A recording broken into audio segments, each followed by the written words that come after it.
सभी साथियों का संस्कृत ट्यूटोरियल पर फिर से स्वागत है। आज हम संस्कृत के अपठित पद्यांश को लेकर के आए हैं।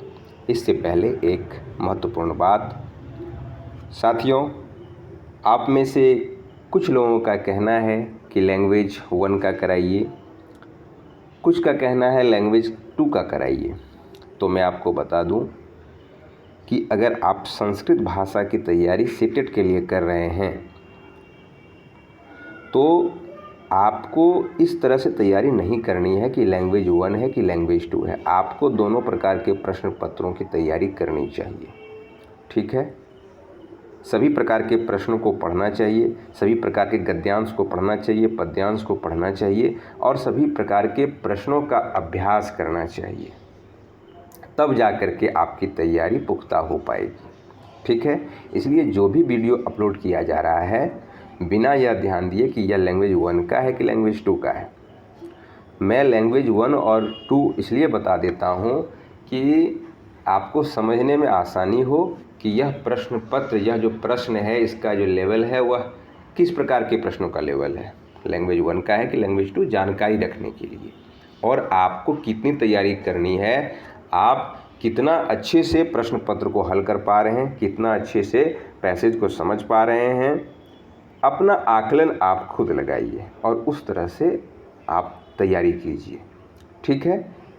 लेकिन आपको ये नहीं रखना है कि लैंग्वेज 1 का अगर पेपर है तो लैंग्वेज 2 वाले को नहीं करना है, नहीं। दोनों ही प्रश्न पत्र, दोनों प्रकार के गद्यांश, दोनों ही लैंग्वेज के, दोनों लैंग्वेज 1 और लैंग्वेज 2 के अभ्यर्थियों के लिए बिल्कुल महत्वपूर्ण हो सकता है। इसलिए बस आप तैयारी में लगें, अपनी तैयारी को एकदम पुख्ता बनाइए। इस बात को आप एकदम दिमाग से निकाल दीजिए, ठीक है। तो चलिए शुरू कर लेते हैं। तो अपठित पद्यांश करने वाले हैं। पद्यांश का मतलब होता है अनसीन पोएट्री, मतलब कुछ श्लोक दिए हुए रहेंगे और उन श्लोकों से आपसे कुछ प्रश्न पूछे जाएंगे, ठीक है। इससे पहले हमने अपठित गद्यांश के वीडियो अपलोड आपको कर दिया है, आप जा कर के उसको देखिए। सीटेट के प्लेलिस्ट में आप खोलिए, वहाँ बहुत सारे जो है आपको वीडियो मिल जाएंगे, ठीक है।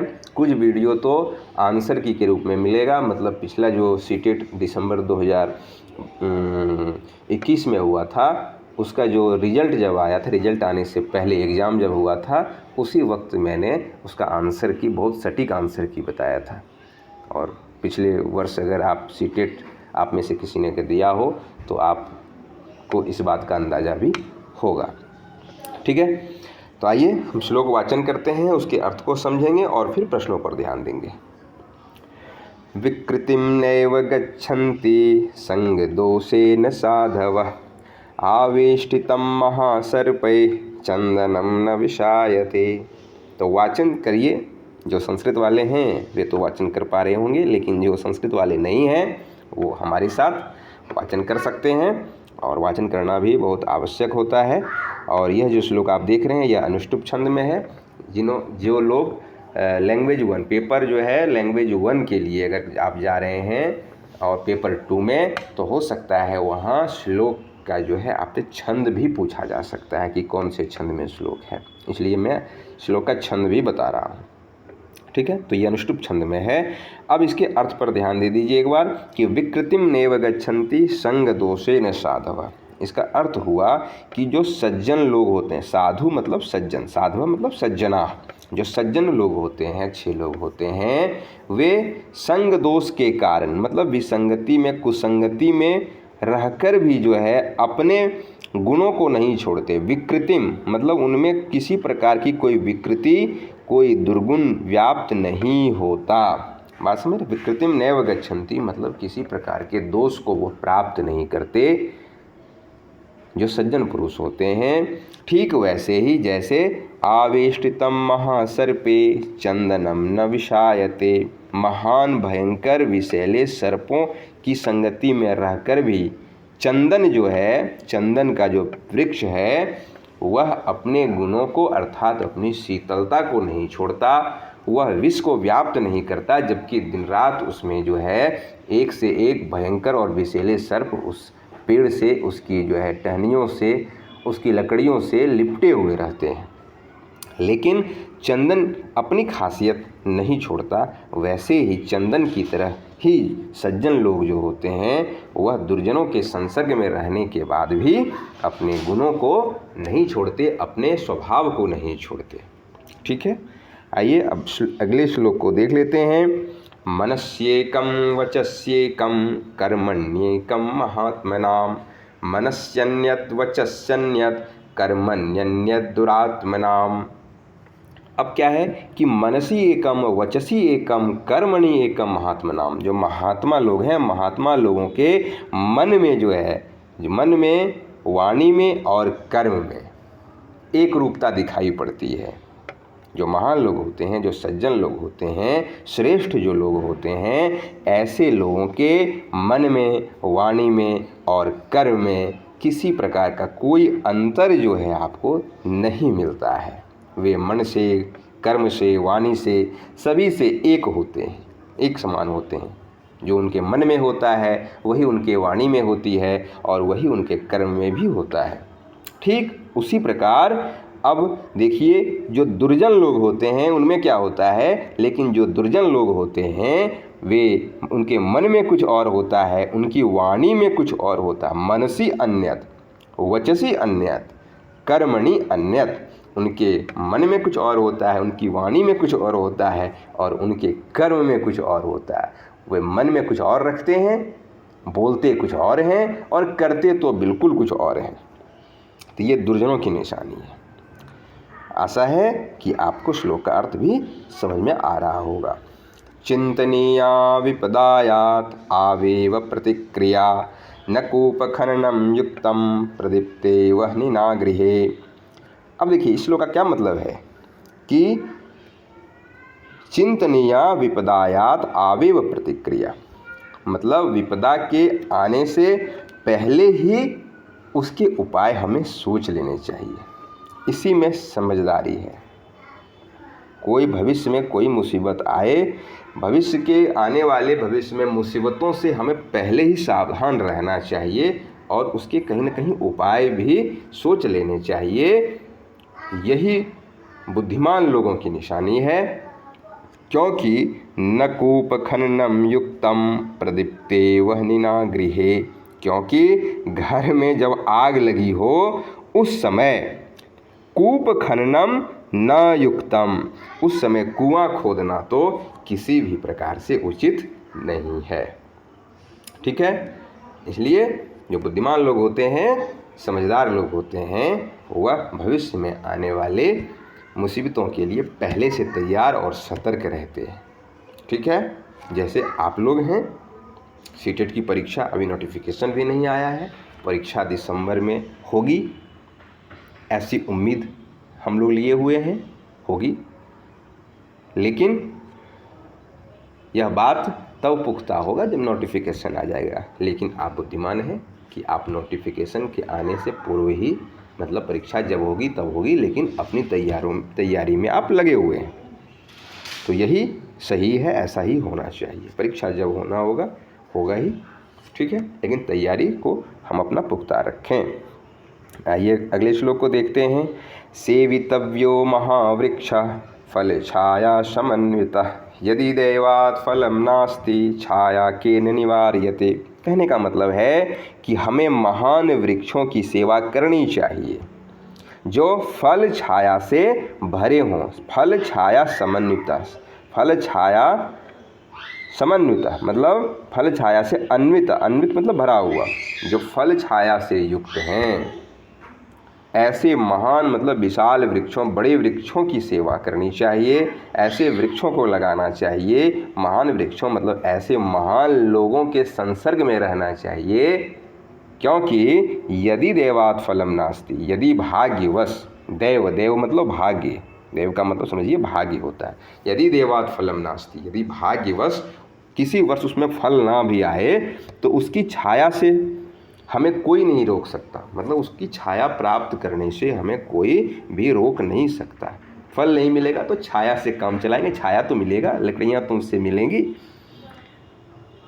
तो उसी तरह से जो महान लोगों के संसर्ग में, जब सज्जनों के संसर्ग में, गुणी लोगों के, विद्वानों के संसर्ग में जब रहते हैं तो हो सकता है उनसे आर्थिक लाभ न मिलता हो, न भी मिले, लेकिन उनके जो है आचार विचार व्यवहार, उनके सद्गुणों का, उनकी विद्वता का लाभ तो हमें हमेशा मिलता ही रहेगा। उसको मिलने से हमें कोई रोक नहीं सकता, क्योंकि सज्जनों का तो गुण होता है।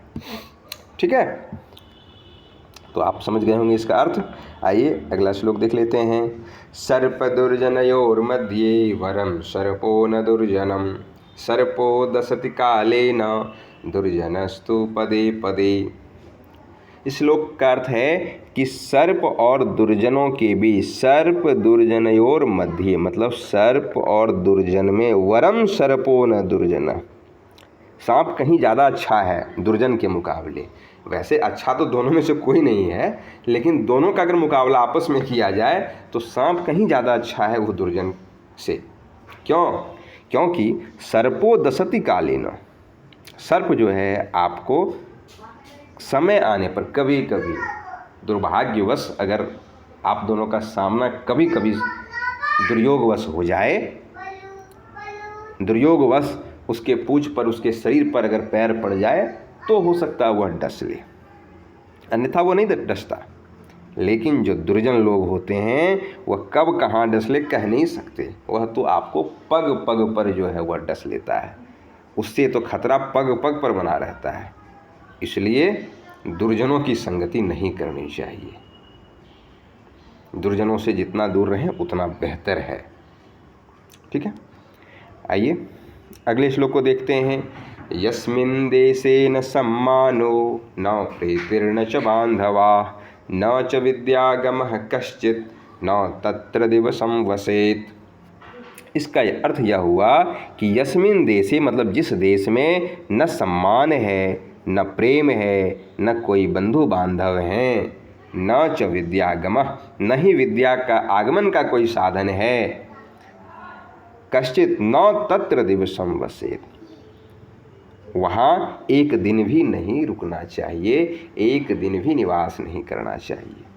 ठीक है, जिस देश में सम्मान न मिलता हो, सम्मान न हो, प्रीति न हो, प्रेम न हो, और आपके चाहने वाले ना हो, आपके बंधु बांधव मित्र ना हो, और विद्या का कोई साधन नहीं हो, ज्ञान का कोई साधन नहीं हो, ऐसे स्थान पर एक समय, एक पल, एक दिन भी नहीं निवास करना चाहिए।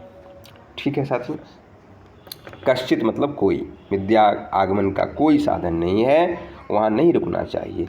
यह वसेत जो है, मतलब यह विधिलिंग लकार में है, इसका मतलब वहाँ निवास करना चाहिए। ठीक है, तो ये समझ गए होंगे, श्लोक का अर्थ समझ चुके होंगे आप।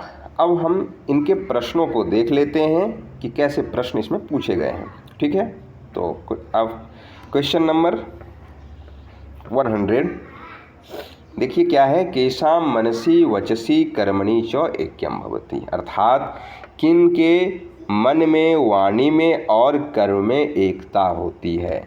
तो किन के मन, वाणी और कर्म से कौन लोग एक होते हैं? तो इसका अर्थ जो है वह महात्मा लोग होते हैं। महात्मा नाम मतलब महात्मा पुरुष जो महान लोग होते हैं वह मन से, वाणी से और कर्म से एक समान होते हैं, कोई अंतर नहीं होता। ठीक है, तो इसका दूसरा ऑप्शन जो है सही उत्तर इसका हो जाएगा। आइए नेक्स्ट क्वेश्चन को देख लेते हैं। वह्निना प्रदीप्ते गृहे किम न युक्तम भवति, अर्थात जब घर में आग लगी हो उस समय क्या उचित नहीं है? क्या जल संरक्षणम, कूप खननम, केवलम धावनम और छोर कर्म, क्या उचित नहीं है? तो हम जानते हैं कि जब घर में आग लगी हो उस समय कूप खननम, कुआं खोदना उचित नहीं है। तो इसका दूसरा ऑप्शन जो है ये सही हो जाएगा। तो आप देख रहे हैं कि अगर हम श्लोक को पढ़ें, उसके अर्थों को अच्छे से समझें, तो पद्यांश को, उसके प्रश्नों के उत्तर देना बहुत ही आसान हो जाता है। अभी आपको भी लग रहा होगा कि ये कितने आसान है ना। आइए, तो निरंतर हमारे साथ आप बने रहें। इसी तरह से आप देखेंगे कि आप जब सीटेट का परीक्षा जब आप देने जा रहे होंगे, वहाँ पे जब प्रश्नों को देखेंगे तो बहुत ही आसानी से आप प्रश्नों के उत्तर, प्रश्नों को हल कर पाएंगे। ठीक है, अगला प्रश्न है मातृभाषा आधारित, ये कोई दूसरा प्रश्न आ गया, ये प्रश्न यहाँ, ये प्रश्न है कि तव्यत प्रत्यय युक्त प्रयुक्त शब्द का, अर्थात तव्यत एक प्रत्यय है, उससे प्रयुक्त कौन सा शब्द है। ठीक है, तव्यत क्या है, प्रत्यय है। प्रत्यय क्या होता है तो आप जान रहे होंगे, मैं बता देता हूँ। प्रत्यय वह शब्दांश होता है जो किसी शब्द या क्रिया के अंत में लगता है। ठीक है, और उसमें लगकर या तो उसके अर्थ को बदल देता है या तो फिर उसके अर्थ में कुछ प्रभाव डाल देता है। ठीक है, तो तव्यत भी एक प्रत्यय है, और तव्यत जहाँ लगा रहे, कैसे इसकी पहचान होगी, तो मैं बहुत ही आसान और सटीक तरीका बताता हूँ पहचानने का, कि जहाँ भी तव्यत प्रत्यय का प्रयोग होता है उस शब्द के अंत में तव्यः ये शब्द लग जाता है। क्या, तव्यः लग जाएगा, नहीं तो तव्या लग सकता है, इसको नोट कर लें, और नहीं तो तव्यम देखने को मिलेगा। तो जब किसी भी शब्द के अंत में तव्यः, तव्या, तव्यम ये सब आपको देखने को मिल जाएगा, तो आप समझिएगा कि यहाँ तव्यत प्रत्यय का प्रयोग हुआ है। ठीक है, और तव्यत का जो अर्थ होता है वह होता है चाहिए। क्या अर्थ होता है, यह चाहिए का अर्थ देता है। ठीक है, मतलब जिस भी शब्द में यह लगा हो उसमें आप चाहिए जोड़कर उसका अर्थ निकाल सकते हैं। ठीक है, तो इसका क्या है, पहचानने का क्या है, तव्यः, तव्या, तव्यम। तो ये देखिए ऑप्शन में कहाँ लगा हुआ है, तव्यः, तव्या, तव्यम कहाँ लगा है, तो सेवनीय में तो नहीं लगा हुआ, सेवितव्यः आप देख रहे हैं तव्यत इसमें लगा हुआ है। इसका मतलब तव्यत इसी में प्रयोग हुआ है, और इसमें किस में, तो सेव धातु में लगा है, और जिसका अर्थ है सेवा करना चाहिए। ठीक है, तो यही तव्यत प्रत्यय युक्त सेवितव्य शब्द है। ठीक है, अगले प्रश्न को देखिए, दशनम करोति इति पदस्य समानार्थक शब्द श्लोके प्रयुक्त तच्चित्वा लिखत। प्रश्न है कि दशनम करोति मतलब डस लेता है, इस पद का समानार्थक मतलब पर्यायवाची, सिनोनिम्स, समानार्थी शब्द जो श्लोक में प्रयुक्त हुआ है, मतलब ऐसा समानार्थी जो हो सकता है, इसके और भी पर्यायवाची बन सकते हैं, आपको आता हो, लेकिन आपको ये ध्यान रखना है कि वही उसी पर्यायवाची का चुनाव आपको करना है जो श्लोक में भी आया हुआ हो। ठीक है, तो श्लोके प्रयुक्त तच्चित्वा लिखिए, उसको चुनकर लिखिए। तो दशनम करोति का क्या अर्थ है, तो उसका अर्थ होता है डसना, डस लेता है। तो देखते हैं कि कौन से ऑप्शन में यह अर्थ दे रहा है। तो खादति का मतलब जान रहे हैं कि खाता है, भक्षेति का मतलब भी खाता है। ठीक है, अब दोनों में क्या अंतर है, खादति और भक्षेति में क्या अंतर है, तो खादति मतलब जैसे नॉर्मली हम लोग खाते हैं वह खाना हुआ, लेकिन भक्षेति का मतलब हुआ कि हम जब कुछ खा रहे हैं और कुछ बर्बाद भी कर रहे हैं, मतलब छीट धुन कर खाना, मतलब कुछ खा भी रहे हैं। भक्षयति, क्षयति इसमें लगा हुआ, क्षय माने बर्बाद होना, न ऐसा खाना जिसमें कुछ खाते हैं कुछ नीचे गिर जाता है, कुछ बर्बाद भी कर रहे हैं, तो उसको बोलते हैं भक्ष्यति, भक्षण करना। तो इसका मतलब भी आप, तो ये तो नहीं है, दशनम करोति तो नहीं है। तीसरा देखिए दशति, दशति का मतलब होता है दशनम करोति, मतलब डसना, सर्प दशन करता है ना, तो वही है। तो इसका ऑप्शन, और अंतिम है खादनम करोति, तो ये भी नहीं होगा, तो ये ऑप्शन जो दशति है यही इसका सही उत्तर हो गया। ठीक है, दशनम करोति। आइए अगले श्लोक को, अगले प्रश्न को देखते हैं। यस्मिन् स्थाने इति पदस्य कृते कः शब्दः श्लोके प्रयुक्तः तच्चित्वा लिखत। इसका अर्थ यह हो गया कि ये जिस स्थान पर, एक मिनट, यस्मिन् स्थाने इति पदस्य, यस्मिन् स्थान इस पद के लिए, कृते मतलब के लिए, ये कृते शब्द है, इसका मतलब के लिए, का शब्द श्लोके प्रयुक्तः तच्चित्वा लिखा, मतलब यस्मिन् स्थाने इति पदस्य, मतलब इसी वर्ड का, ये यस्मिन् स्थाने इस शब्द के लिए कौन सा वर्ड यूज हुआ है। तो यस्मिन् स्थाने का मतलब क्या होता है, जिस स्थान पर, स्थान की बात हो रही है। तो देख लेते हैं कौन सा अर्थ इसमें मिल रहा है। यस्मिन् तडागे, इसका तो मतलब हुआ जिस तालाब में, तडाग मतलब तालाब, और सरोवरे मतलब यहाँ भी तालाब हुआ, यस्मिन् सरोवरे इसका मतलब भी तालाब, तो दोनों का मतलब तालाब ही हुआ। यस्मिन् देशे, जिस देश में, हम देश देखिए, अब देश और स्थान मिल रहा है आपस में। ठीक है, यस्मिन देशे था ना कि यस्मिन देशे न सम्मानो न प्रीतिर्न बांधवा, यस्मिन वृक्षे, वृक्ष मतलब वृक्ष पर, पेड़ पर, तो ये भी होगा नहीं। तो इसका मतलब यहाँ इसका जो है यस्मिन देशे ही शब्द इसका जो है प्रयोग हुआ है, तो यही सही, थर्ड ऑप्शन इसका सही है। ठीक है, इसको आप समझ लीजिए। आइए अगले प्रश्न पर। संग दोषेन के विकृतिम न गच्छन्ति, अर्थ क्या हुआ कि संग दोष, संगति के दोष के कारण कौन विकृति को प्राप्त नहीं करता है, किसमें कोई विकृति नहीं आती है। तो किसमें विकृति नहीं आती है? मनुष्य में नहीं आती है, जंतुओं में, जानवरों में नहीं आती है, सज्जनों में नहीं आती है, धुंधकारिण्य। तो जानते हैं कि जो सज्जन पुरुष होते हैं वह दुर्जनों के संगति में रहकर कुसंग को पाकर भी जो है वह अपने स्वभाव गुणों को नहीं छोड़ते हैं। ठीक है, तो साधव ही इसका जो है सही आंसर है। ठीक है, तो साथियों ये था अपठित पद्यांश अनसीन पैसेज। ठीक है, हम आने वाले वीडियो में अब संस्कृत के कुछ पेडागोजी के, जो भाषा लैंग्वेज के पेडागोजी हैं, उसके प्रश्नों को लेकर बहुत जल्द आने वाले हैं। तो कैसा लग रहा है हमारा आपको प्रयास, हमें कमेंट बॉक्स में ज़रूर बताइएगा। आप प्रतिक्रिया कर रहे हैं, मुझे अच्छा लग रहा है, और इसी तरह से हम भविष्य में भी आपके लिए वीडियो लेकर आते ही रहेंगे।